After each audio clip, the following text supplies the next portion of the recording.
Hello दोस्तों, मैं doctor Gita Awasthi नई कहानी के साथ आपसे मुखातिब हूँ।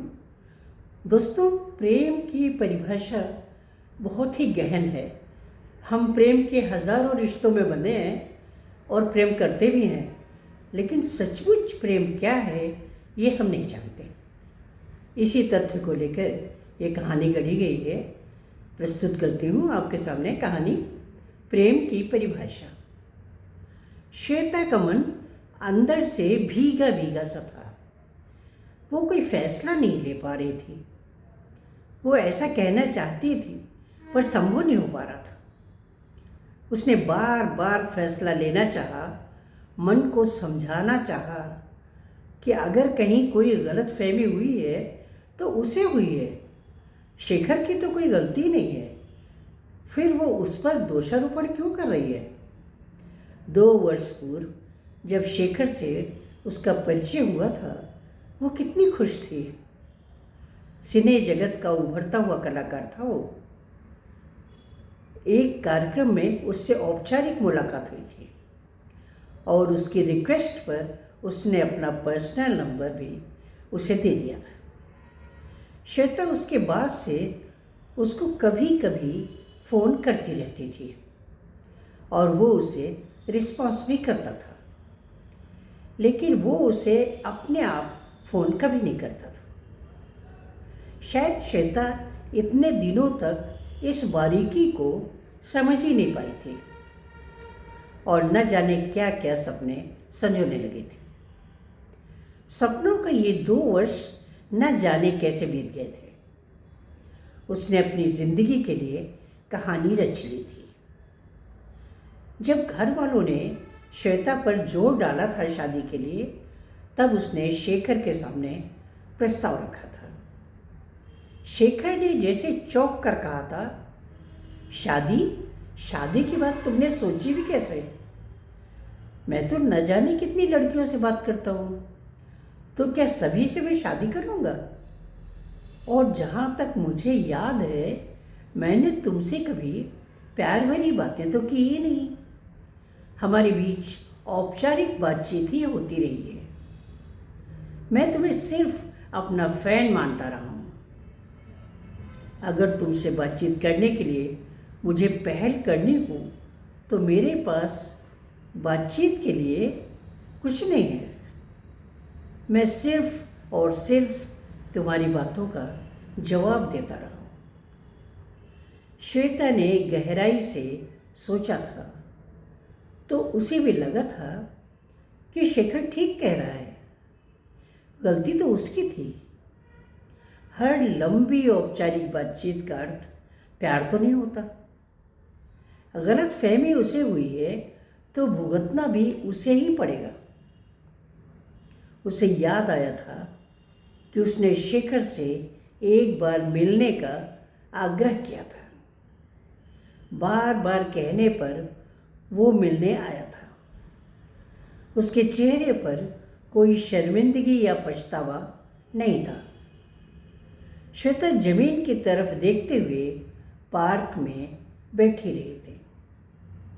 शेखर थोड़ी देर तक चुपचाप बैठा रहा था, फिर बोला था, मैं चलता हूँ, मुझे किसी से मिलना है। श्वेता ने कहा था, मेरे लिए कुछ भी नहीं कहेंगे? उसने कहा था, मेरे पास तुमसे कहने के लिए कुछ भी नहीं है, और वो चला गया था। श्वेता की आंखों से कब तक आंसू बरसते रहे उसे इसका ध्यान तक नहीं है। सूर्य डूबने लगा था और उसकी लालिमा चारों तरफ फैलने लगी थी। तब वो उठकर घर की तरफ चल पड़ी थी। रास्ते में उसने आसमान की तरफ देखा था तो एक बादल का टुकड़ा यहाँ वहाँ भटकता हुआ दिख रहा था। उसे अपनी स्थिति कुछ इसी तरह की लगी थी। घर पहुंचकर वो सीधे अपने कमरे में चली गई थी। बाबूजी बाहर बैठे थे। उन्होंने सिर उठाकर उसकी तरफ देखा था पर कुछ भी कहा नहीं था। उसे लगा था कि बाबूजी के मौन ने उनसे सवाल किया था। रेवा भाभी ने उससे आकर चाय के लिए पूछा था। उसने हाँ कह दिया था। शायद शरीर से ज़्यादा मन चाय मांग रहा था। उसकी सोचने की क्षमता पूरी तरह से शून्य हो चुकी थी। उसने सोचा था कि चाय का कप शायद उसे कुछ सोचने समझने के काबिल बना दे। रेवा भाभी चाय ले आई थी। उन्होंने श्वेता को चाय का कप पकड़ा दिया था। वे पास पड़ी हुई कुर्सी पर बैठ गई थी। वे शायद श्वेता की मानसिक स्थिति को भांपने की कोशिश कर रही थी। वैसे भी श्वेता के स्कूल की आज छुट्टी थी। फिर इस समय कहीं और गई ही होगी, ये अंदाज रेवा भाभी ने लगा लिया था। श्वेता ने जब रेवा भाभी के चेहरे से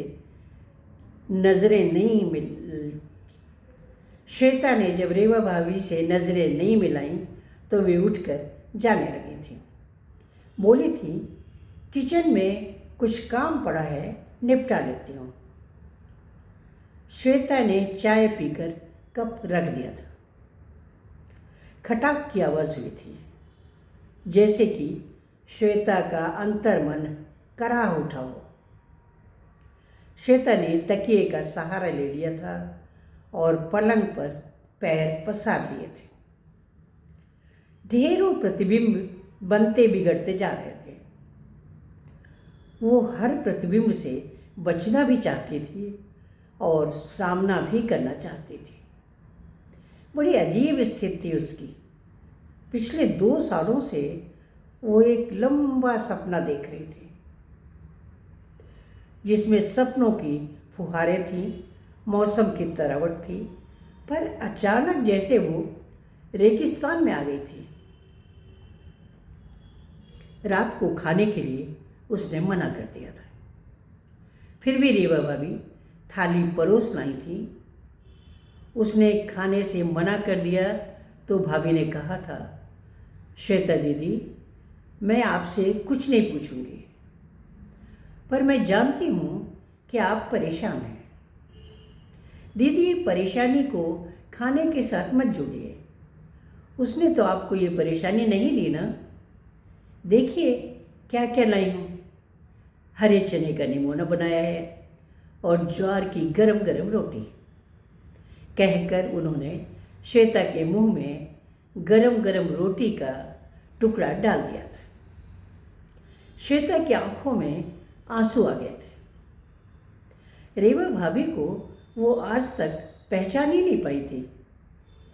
उसका कितना ध्यान रख रही हैं, जबकि वो हमेशा उन्हें अपना प्रतिद्वंदी मानकर रूखा व्यवहार करती रही थी।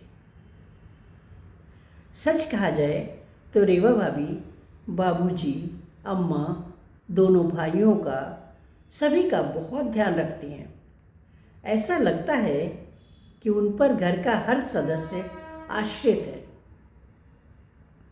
बाबूजी की दवाएं, अम्मा का पूजा पाठ, व्रत उपवास, छोटे सुदेश का कॉलेज समय के साथ तारतम्य बिठाना, वो भैया आदेश की नौकरी की निरंतरता बनाए रखना उन्हीं के बस का था।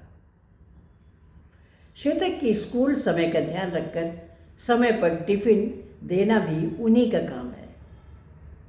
वो तो भाभी के काम में कुछ हेल्प भी नहीं करती।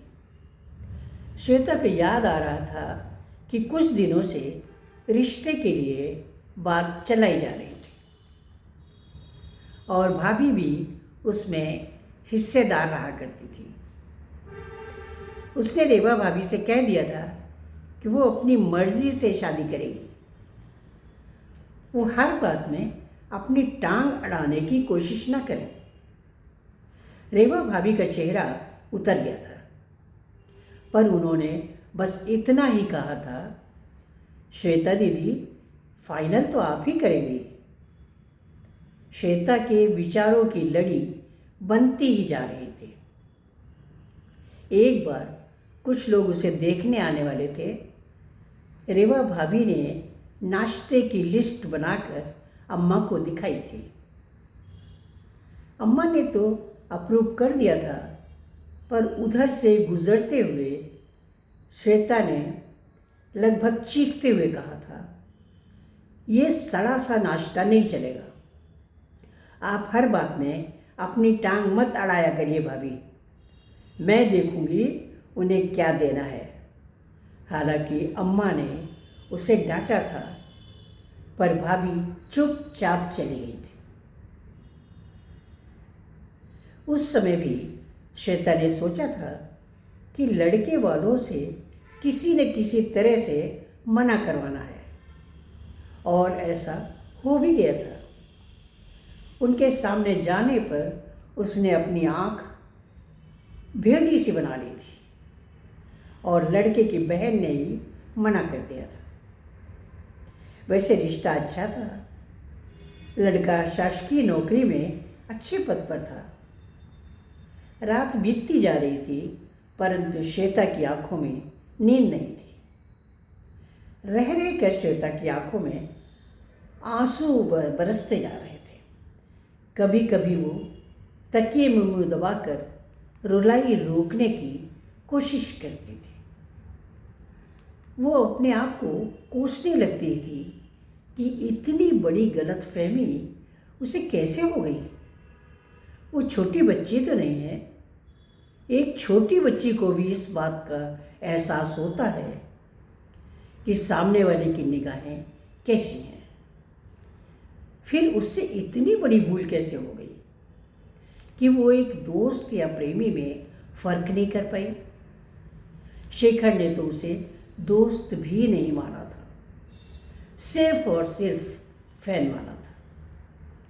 रात भर श्वेता दीवारें, खिड़कियाँ, पर्दे, पूरा कमरा निहारती रही थी और सोच रही थी कि अब सब कुछ इतना बदला बदला क्यों लग रहा है। वो क्या करे। मन पूर्णतः अस्थिर था। सुबह वो जल्दी ही बिस्तर से उठ गई थी। आईने में अपने आप को निहारा था तो आंखें लाल, चेहरा सूजा हुआ, वो उदासी से भरा था। ब्रश करने के बाद वो डाइनिंग टेबल पर चाय के लिए बैठ गई थी। रेवा भाभी ने चाय का कप सामने लाकर रख दिया था। वो धीरे धीरे चाय सिप करने लगी थी।